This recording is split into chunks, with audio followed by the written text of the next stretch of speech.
Good morning. This is Humanity Meets Business, Business Therapy with Christine Salvo. I'm so happy to have everyone listening today. I have a wonderful guest. Her name is Kim Ades, the founder of Frame of Mind Coaching and The Journal That Talks Back. Recognized as a pioneer in the field of leadership coaching and thought mastery, Kim uses her unique philosophy and quirky coaching style to help leaders identify their blind spots and learn to direct their thinking to achieve extraordinary results. She's an author, speaker, entrepreneur, coach, and mother of 5. Kim's claim to fame is teaching her powerful coaching process to leaders, executives, and entrepreneurs worldwide. So, Kim, what a pleasure it is to have you on the show today. I'm so happy to have you here. And I'm like, okay, just listening to this explanation, you are quite the powerhouse of a woman, huh? Well, I don't know about that, but I definitely love everything I do and everything I'm involved with. And I guess if you measure power by passion, then I would agree. Oh, I like that, measuring power by passion. That's excellent. So being a mother of 5, so raising 5 kids and then having a coaching business, how did all of this come together? I mean, did you start off as a coach, or what's been your journey that got you to where you are now? Yeah, great question. So I'll give you the short story. The short story is I got married at 20. I had 2 kids, and I started a business with my husband at the time. And we used to build simulation-based assessments to help companies make better hiring decisions. And we ran that company for about 10 years together. And then we split up, and I ended up selling off my shares. And right after that, I got hired by a coaching company here in Toronto. And I lasted with that coaching company for about, I don't know, 8.5, 9 months. And the reason that it was such a short experience was twofold. Number one is I'm an entrepreneur, and to be honest, I'm unhireable. I'm unemployable. I'm just not designed to work for other people. But the second reason is that I observed how they coached their clients, and I thought to myself, I think they're doing it wrong. I think I could do a better job. And so I left and started my own coaching company. That's the short story. But to be honest, like, how did I get involved in coaching? Divorce can play havoc with someone. It could really mess someone up. And so when that happened in my world, again, we were married and we owned a business together. And when all of that went down, like, I had to recreate myself. I had to reinvent myself. I had to figure out what just happened. And one of the things I did was I read a lot of books. I read all the books I could get my hands on, things about why relationships fail, why some people live through life with greater ease. What is leadership? What is the next step in life when you've had a great adversity, and on and on and on. All the books. And that kind of got me thinking that there are things that I inherently know, but I didn't know that I knew. And it really pointed me in the direction of coaching. Wow, I love that. Really, when we take pain as our source of progress, that's like, to me, that's the epic human story. And I love how you just, really hit home with it took your life being kind of pulled, the rug being pulled underneath, right? Like divorce. It's such a common experience in our culture, but yet we don't necessarily put enough emphasis on what that looks like, what it means, and how it really affects our lives. I mean, that's the truth of it. You hear the word divorce and you're like, yeah, everyone's been divorced, but right. Really, it's such a personal journey. And it sounds to me like it really propelled you into a cycle of growth, of personal growth, of knowing, of learning, of kind of ripping back, I like to say, ripping back the covers on what I thought I knew and making room for something new information to come in, to fill yourself back up with different knowledge. That's exactly right. And you said it really well when you said the rug was pulled out from under me. 100%. That's exactly what happened. And for me, it happened both personally and professionally. And so the life that I knew was suddenly, just kind of poofed, vanished. And I had to kind of decide, where am I going? Where am I heading? What do I want? Like, how do I define myself now? I define myself so much around my career, and I realized my career is a huge part of what I love, but it is not me and it does not define me. And that was a massive learning for me to undergo, because even as I do what I do now with every single ounce of my body, soul, and spirit, it still isn't me. It doesn't define me. And, the people who know me might say, how is that even possible? But that's the fact. Wow. So, that nugget of wisdom there, I think is really kind of overlooked as well. So a lot of times how divorce can affect our lives, and we don't necessarily have the conversations, but also this idea of my identity was shaken, the who I am was shaken, and the redefinition of I'm not anything that I do externally. I'm so much more than that, right? Exactly. Like that knowing that I had to lose it all to realize that it's kind of how I spend my time more than what I am. What Well, I am is, go ahead. yeah, that's exactly right. And even, more than professionally, like as a mom, you give birth to your kids, you raise your kids, and then suddenly you have to share custody. And you're like, what? These are my kids, right? How is that even Mm-hmm. possible? How is that allowed? Right? And so Right. you also wrap your identity around your children and Yeah. raising your children and your role as a mother. And like that was way harder than divorcing myself from my business, was realizing I don't have my kids full time. What does that mean about me? Yeah, Kim, actually, I already want to thank you in advance for just bringing these things to light and having a conversation about it. As a marriage and family therapist, I'm working with people every day that are dealing with the hardest days of their life, and you just being able to openly share your journey of this loss of identity, this loss of it almost sounds to me like in some ways a loss of purpose, right? As a wife, I knew my role as a wife. As a business owner, I knew my role as a business owner. And as a mother, a full-time mother, I knew my role as a mother. And with this transition that happened in your life, all of those things began to take a new form and shape. And it doesn't sound like to me that it was necessarily a willing decision. Like, yeah, you know what? I want to uproot my life and just have a new identity now. It was more of a have to than a want to. And really looking at taking these difficult times, doing all of this inner work. And it's looking to me like you're using this to make the world a better place. You're helping others now. Absolutely. I mean, I feel like those things that happened definitely gave me a higher degree of insight, a higher degree of compassion, a higher degree of understanding for other people's adversity. And so I think it really primed me to be a very insightful coach, if that makes any sense. Mm-hmm. So deepening kind of your own intuitive awareness and I think you said it earlier, there's a couple different layers to these onions, right? So first of all, it's when it's acutely happening, you're in the weeds, you're just experiencing it, you're having an Yep. emotional experience of your life. But there is a point where you're out of the weeds, a lot of the acute stress is gone, and now it's about deciding stories. It's about deciding what's going to model and shape who I am now. And sometimes people get stuck in the weeds and they don't come out. And other times people come out as roses and irises and orchids. And, it was like, wow, that time in the weeds, like, or, another example is obviously the butterfly in the cocoon. It's like, you can stay there and you can just eat yourself alive, or you can really transform and blossom.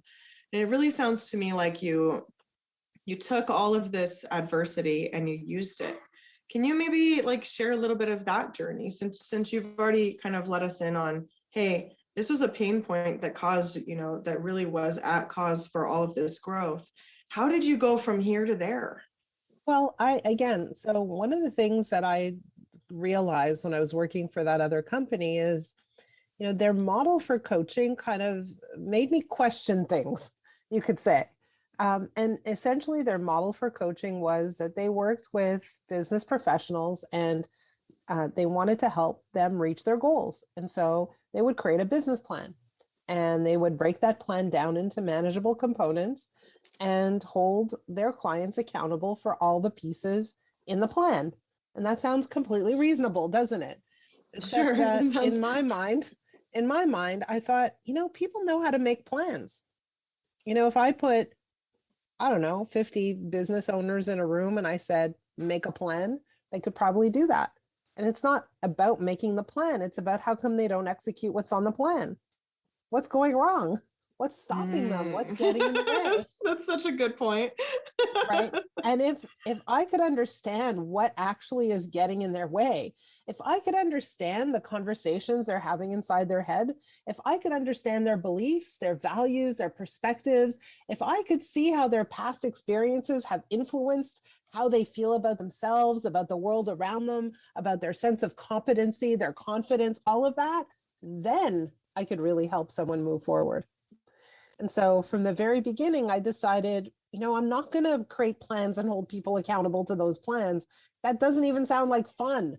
What I want to do is I want to get inside their heads and understand how they're wired and why their wiring creates problems for them sometimes. And so from the very beginning, I decided that I would ask my clients to journal in an online journal. And there's where the journaling comes in. Okay. So I asked them to journal in an online journal in a way where I could read their journal. And so they would journal daily and I would read and then respond to their journals by asking questions, by going deeper, by putting the pieces together, by identifying the patterns, by really getting to know the intimate details of their lives and really seeing how they react and respond to all kinds of situations and circumstances. So that journaling component played a huge role in my ability to get inside their heads. So I'm so curious, after kind of having this insight, that's a brilliant idea, by the way. I mean, that's really quite brilliant. It's like, I have to say I agree, but I'm biased. Yeah, but really, because when we put pen to paper too, we skip that faculty of kind of like judgment and worrying about how it sounds. So there's always been this natural process of, I've heard of writing to heal, and just about any self-help book you read written by any kind of, doctor in the field, they'll say, write. And I'm always prescribing journaling, but I've definitely never responded on a daily basis. Now that's really giving you like in time, exactly, as it's happening, feedback, and helping you identify in the moment rather than a week or two later or even a month later. So I can really see the value in doing that. So what did you notice most? What are some common patterns that you found with business owners, and what was affecting them? Yeah, I noticed that there were, let's say, a string of beliefs couched in different scenarios and situations that were fairly common. So beliefs that kind of sound like, I'm not experienced enough, I'm not good enough, I don't know what I'm doing, I'm unsure of myself, other people don't care, other people don't work as hard as me, the buck stops here, I'm the one ultimately responsible, other people don't understand me, that kind of thing. Those kinds of stories were fairly common and repetitive. Were you surprised by that? Because I mean, you're working with these entrepreneur business owners, a lot of times there's a little bit of that kind of, you have your stuff together, at least from the outside world. I'll tell you, that didn't really surprise me. What did surprise me was something completely different. Okay. What surprised me was that I implemented, you could say, the journaling process because I thought it would make me a better coach, which it does 100%, because I get the data I need. And you're right, it's just in time data. And I get to understand or see how they think across a number of scenarios, not just at work, but at home and so on. And so that was very evident and obvious. What wasn't so obvious was kind of like these other benefits that surfaced as a result of getting my clients to journal.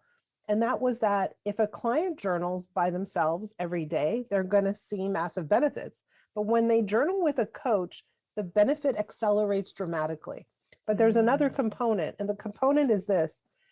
If I work with a client and they're journaling with me every single day, my relationship with them transforms to something completely different.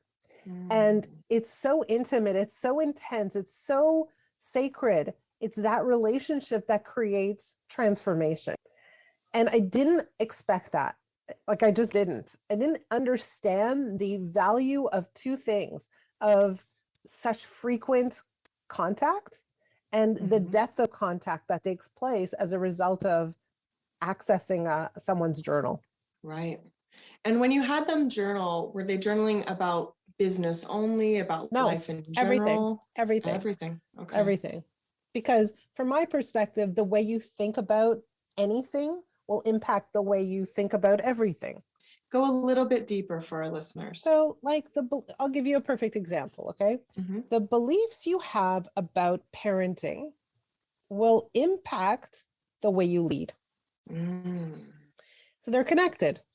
Your experiences that you had as a child will impact the experiences you have as an adult, right? And that relates to how you run a business, how you lead, how you work with partners, how you react to competition, how you respond when there's a threat, how you deal with an employee who's not performing, and on and on and on. Right. So when people are doing this journaling and you're able to kind of go, so today your challenge was more with parenting and diving into that a little bit more. Right. And from my perspective and my experience is that when my clients, and by the way, many clients come to us with parenting issues. It's not uncommon, but when they start to understand how powerful they can be as parents, and by powerful, I mean have such a strong, positive, close relationship with their kids. And when that happens, then their kind of point of influence increases, right? Because we don't have control over our kids. It's a fallacy that we have control over our kids. But we certainly have influence over our kids. And our influence magnifies when we are close with them, when we have a good relationship with them. But when we understand that dynamic between parent and child and take it and apply it to the business world, it's incredible. I love that. We don't have control of others, but we have influence. And the influence is really kind of the energy you bring. It's what you're bringing to the table. Exactly. Right. Exactly. And when you're bringing your whole heart, people are more likely to follow you and to believe in what you're saying, rather than when you're fractionated, distracted, and bringing a lower energy. Yes. And if you are my employee, I will have greater influence over you if you know with all of your being that I see the absolute best in you and I see you in your best light. But if you think that I see the not best side of you or the dark side of you or the ugly side of you, my ability to influence you will be very hampered. Wow, that's a really big whomper, especially for, the leaders and entrepreneurs listening. So really playing on people's strengths. What do you do when you have seen maybe someone's weaker or darker or less a nice appearance side, because as leaders you do see both sides, but you're saying focus on what's working well. But what happened? How do you balance that? So, one of the things I do is I also teach leaders how to coach. And I teach them how we coach in particular. And I will say that the first two steps of coaching, the first one in particular is suspend your story. As a coach, as a leader, suspend your story. So don't think you know what's going on just because you see what's going on with your eyes. Your eyes don't tell the whole story. So suspend that and assume positive intent. And so even if you see someone really struggling or showing their darker side, try to understand what's fueling that. And typically, there is a belief or a set of beliefs that cause a person to behave the way they do. And if as leaders, we can get to those beliefs and uncover them and shine some light on them and help a person perhaps take those beliefs and trade them up for something a little bit more useful, now we're powerful or effective leaders. But if we just say, well, that's the behavior, and that means all these terrible, horrible, awful things about a person, then what we're creating is a gap. And that gap isn't easy to fill when we've positioned ourselves that way. Yeah. So for the leaders that are kind of taking this new stance, what are they getting from it? What do they see? What's the difference? It's really quite astounding. They see different kinds of results. So let me kind of categorize those results. Number one is they see tangible results. For example, clients will come in and they'll say, okay, like I run a $4 million business, and over a very short period of time, they double, they triple in size. So they see tangible results. Number two is they feel differently. They feel calmer. They feel more peaceful. They don't feel as reactive, right? They feel more in control of themselves, and they let go of the need to control everything around them that is not in their control. So they just feel differently. Number three is their team notices that they are showing up differently. And they say, like, we have a different leader. But the fourth thing is that we have these leaders who, given the same stimulus or the same circumstances, are responding differently. I love that. So the extension benefit is so big that it's almost undeniable. 100%. That's exactly correct. It's like, well, let's see if you take this approach. So I'm kind of curious now, if you don't have a coach that you can journal to, because I mean, this is really brilliant stuff. But if, let's say, someone's listening to the show and they're going, you know what, I don't have a coach. Maybe I'm not in a position to have a coach right now, but I really want to try this journaling thing. What can we suggest to kind of get some benefits? I realize it's not going to be the same level of impact and benefit, but there will still be some, I'm sure. What do you have around some of this stuff for our leaders and our entrepreneurs listening? So I will say this, I'll give you two kind of journaling strategies that are very, very impactful. Number one is a concept that I call dump, and then dump the dump. And what that means is when there's something on your mind, when there's something weighing on you, write it down. When you think you're done, you're not. Keep writing. So those are two dumps, right? Dump, and then just keep dumping. And I often find that people who think they're done journaling, but then say, okay, let me just journal for 5 more minutes, the gold happens in those 5 minutes. So dump. And then after you're done all the dumping, when you've like unloaded everything on your mind, on your heart, on your soul, then you say, okay, now it's time to turn myself around. And you stop dumping, you dump the dump, right? And you say, what is it that I want to achieve? What is the problem here that I'm ready to solve? What are potential solutions? Where am I heading? And you literally turn yourself around. And so that's a very powerful journaling style, because optimally, or in an optimal situation, you're using your journal to take yourself from one place to another emotional state. So that's one strategy. Another strategy, and I invite anybody who's listening to try this out, is here are 2 journaling prompts. And the journaling prompts are, number one, ask yourself this question: what do I really, really want more than anything? And I have 2 reallys there because I want you to think about what you really want, not what someone wants for you, not what is expected of you, not what your parents want or your siblings want or your spouse. Nobody. What do you really, really want more than anything? And question number 2 is, so what's stopping you from having it? And that's a very tough question to answer, because what you'll notice is you're coming up with a lot of reasons, and you might think they're totally true and real and undeniable. But let me tell you that those reasons are filled with a set of beliefs, and those are the beliefs that are holding you back. So once they identify the beliefs, now what? Now, what you want to do is say, is this reason really true? Right? So, for example, if I say, I want to start a business, and one of the reasons I'm not starting a business is because I don't have money. So now you want to say, okay, well, I don't have money. Does that mean I don't have access to money? Is that really true? Or can I have access to money? Like, the world is filled with money, right? So is it true that there's no money at my disposal? And so what we want to do is start thinking about things a little bit differently. We want to turn things upside down. We don't want to think in terms of limitation. We want to think in terms of possibility. I love that.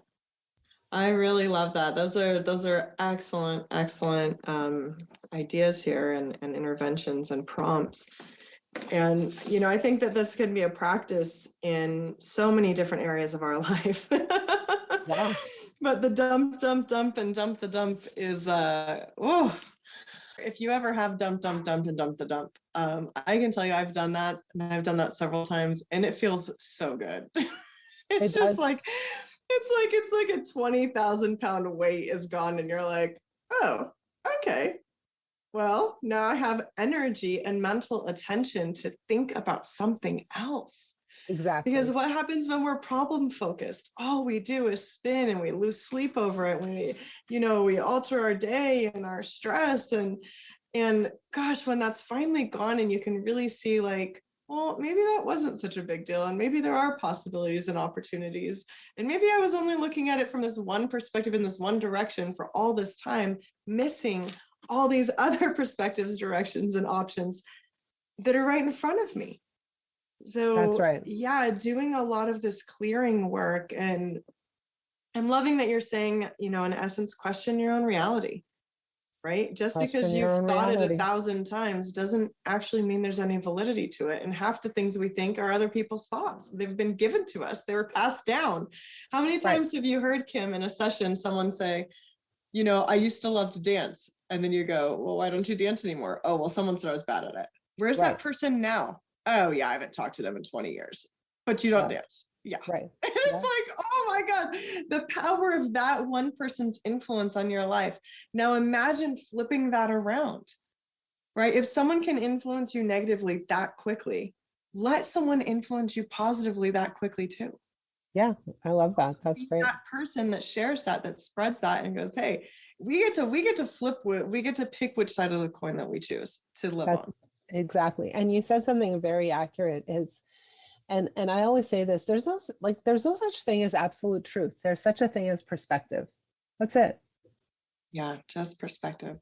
So Kim, so much knowledge to share today. I thank you so much. How can our listeners get a hold of you? If they want to know more, they want to find you on the internet or social media, how can people get a hold of you?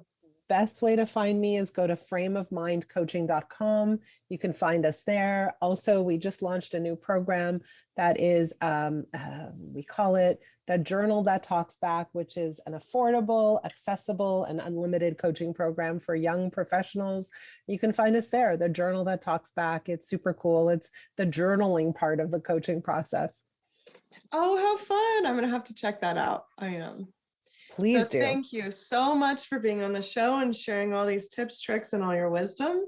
And thanks for doing what you're doing. I really love to see people positively impacting everyone around them. And I can tell just by talking to you that you are definitely one of those people. Thank you so much for having me on your show. It was a huge honor.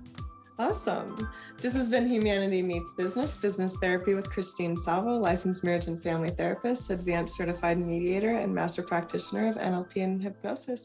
Thank you so much for listening and have a wonderful day.